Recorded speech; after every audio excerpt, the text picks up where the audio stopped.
Lucky Strike is one of those movies I'll definitely go back to the theaters and watch again. It's another World War II movie about one lone soldier trying to survive beyond enemy lines in the Battle of Bulge. It's directed by Rod Lurie, the same director as The Outpost. Funny enough, The Outpost is a war movie starring Scott Eastwood, and this right here is another war movie starring Scott Eastwood.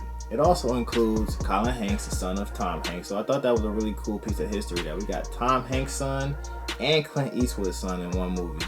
It's not perfect and it's not the greatest war movie ever made, but it's a solid war movie that definitely keeps you interested the whole movie.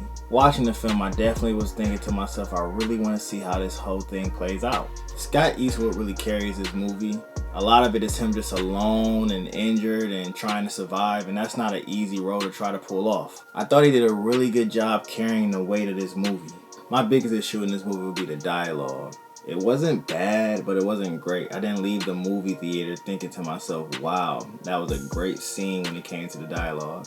I mean, it wasn't terrible, but it was just a little weak to me. There weren't a lot of conversations that actually just stood out to me within the movie. But again, like I said, it's a war movie. They're trying to survive and they're fighting and they're trying to get home. So I understand that dialogue wasn't the main focus of this movie. The story itself was pretty interesting, but I do wish that it was explained a little better. If you didn't watch the trailer or look at the description, you would never know that this whole movie was about a radio. A radio that got him by when he was behind enemy lines. In the beginning of the movie, he meets this one lady who you don't know who it is until the end of the movie. And throughout this whole movie, I wanted to figure out the significance of this movie while he's telling her a story. Why was he telling her the story? Well, you find out at the end of the movie that he's telling her the story because she is the one who made the radio who got him by. Now, me thinking about a war movie and me thinking about a radio that gets somebody by isn't significant to me because I see a lot of war movies and I see a lot of people in war use a radio. So the significance of the radio didn't really add to me, to be completely honest. I wish that they did more to add to the significance of the radio. Have some more parts when it came to the radio. Because technically all I seen was at one point the radio worked, and at one point it didn't. But it worked good enough to get them by, and that's all I really noticed. I do think that the way that they brought it all around was good. I just wish that they had tied more of the radio in throughout the movie and not just the beginning and the end.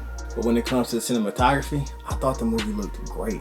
So many things came together in this movie. The snow, the forest, the battle scenes, the camera work, everything that came together was very cinematic. You could tell a lot of care went into making this movie visually. But the color grade is where my filmmaking stands out. I absolutely love the color grade. I'm a huge fan of cold, gray, muted looks. That style immediately pulls you in. And it makes everything feel heavier. It makes it feel cold.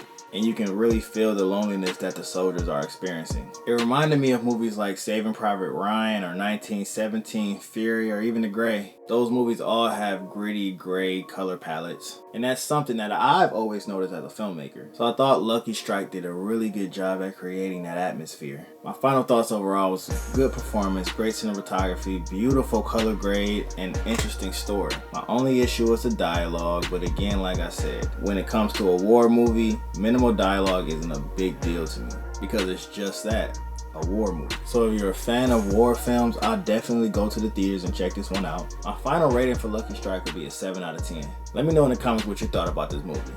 Did you like it more than I did, or do you think I was being a little too generous? And if you want more movie reviews from a filmmaker's perspective, please remember to like, subscribe, and hit that notification bell so you can get more videos like this on your feed. I'll see you on the next video.